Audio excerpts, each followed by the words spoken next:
Hey, welcome to Choo. My name's Jacob, and the other day I was out walking the dogs in a local park and I stumbled across these gorgeous Australian parasols, also known as the Graceful Parasol or Macrolepiota clelandii. I'm probably most definitely mispronouncing that. I'm not very good with scientific names. Anyway, this is an often overlooked edible mushroom that I'm yet to cover in my foraging series. So in this video, I'm going to talk all about the Graceful Parasol.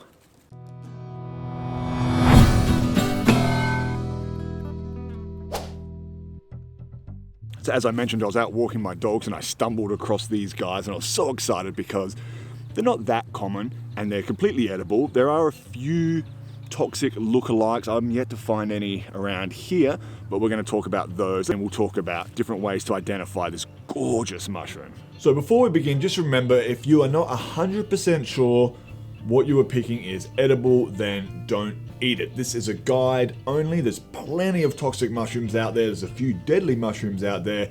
So always go with an expert or really brush up on your skills first. So don't take everything I say as gospel. This is just a guide.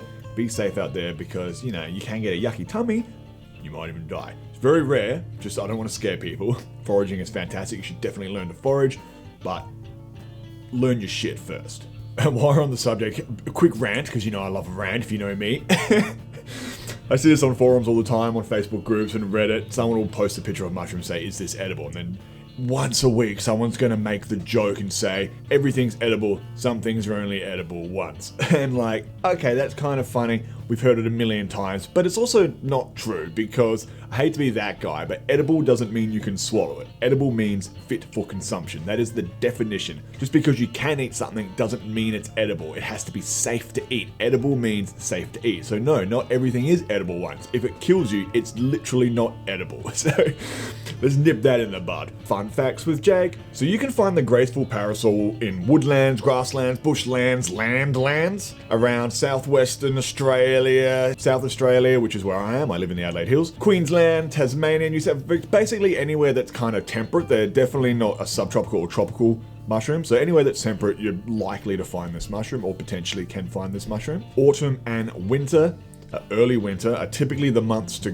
go foraging for this little guy. Most mushrooms, or a lot of the edible mushrooms around here, will pop up when there's a bit of rain and it's nice and cool. Now we've had a bit of a funky season. This is the start of July at the time of recording. Typically this mushroom would be done by now, but as I mentioned in another video, mushrooms don't really care what time of year it is. They care about climate conditions. We had late rain, it's cool, and we're getting a fair bit of sun. As you can tell, this is filmed in July and it's a nice sunny day. It's still cold, but it's sunny. So this is pretty late for this mushroom. Typically you'd go around autumn and the start of winter, not the heart of winter. Yet, here we are in the heart of winter, and I'm still finding the mushrooms. As I mentioned, there are a few lookalikes, so let's first talk about some key identifiers. Remember, I've said this in other videos before, you can't just have one thing and go, oh, this is on the mushroom, therefore it's this mushroom. You want to tick a whole list of different things before you can eliminate the baddies and confirm this mushroom, right? And when I say baddies, I mean all mushrooms are beautiful, they all serve a purpose, but some of them will hurt a human being like me.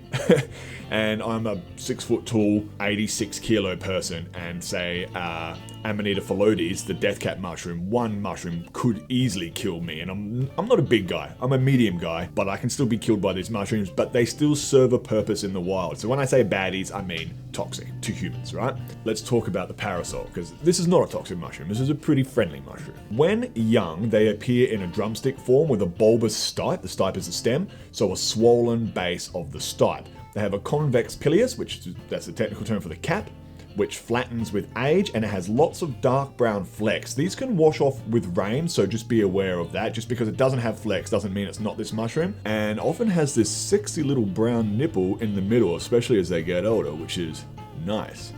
What am I doing? I'm happily married, by the way, but I do love mushrooms. Am I in love with mushrooms? Well, that's a video for another time. And a different channel. What am I talking about? These are often dry to the touch. Now, I know that sounds weird because if it's raining, they're wet, but some mushrooms are quite slimy, like slippery jacks, hence the name slippery jacks, the common name. And they have like an ooze that comes out of them. These do not. These are felty to the touch, almost furry. So it's got like a felt-like texture. A noticeable annulus is usually present. That is the ring around a mushroom. These can become detached and actually move up and down or even come off altogether. So just because it doesn't have a ring, again, doesn't mean it's not this mushroom, but more often than not, you're going to see a very obvious ring. This one's not so obvious, but you'll see in some of the other footage, they are quite obvious. So that's another key indicator. The white gills are closely spaced and are free, which means they're not actually attached to the stipe, the stem. If you have a look here, some mushrooms, those gills will go all the way to the stipe. In this case, they're not attached to the stipe at the base there. It's kind of hard to tell, but maybe there's some better footage somewhere. With age, the gills can get some pinkish flecks or spots in there. And the spore print, which is like the fingerprint of a mushroom, has sort of a white or even cream colored spores. So always do a spore print if you're not sure. The easiest way to do a spore print is to remove the stipe, the stem, like that. On top of a piece of paper with the gills down, because that's where the spores come from. Pop that on a piece of paper.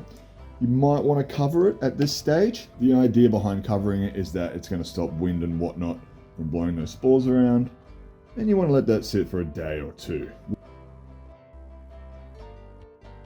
We're going to talk about some prominent lookalikes, and some of them, really, the spore print is going to be your key identifier. So let's talk about mushrooms to avoid. Lepiota, hell of a blah blah. It's much smaller in size. It's pretty uncommon in Australia. When young, the pileus or cap is hemispherical as opposed to the parasol, which is more ovoid. So what that means is one looks like an oval, the other one looks like half a circle, right?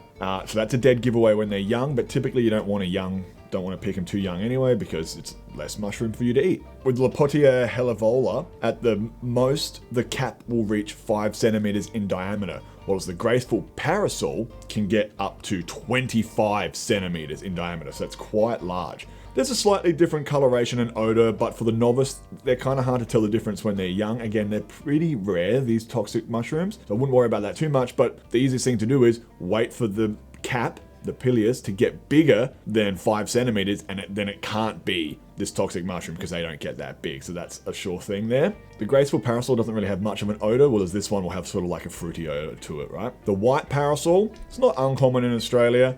They're not deadly, but they've been reported to stuff your guts up, so when consumed you can get gastrointestinal upset, right? And nobody likes a sore tongue. The obvious difference is that they're far more white than the graceful parasol, and the specks on top of the cap are not as dark, and the stipe can be epic on the white parasol, up to 60 centimeters.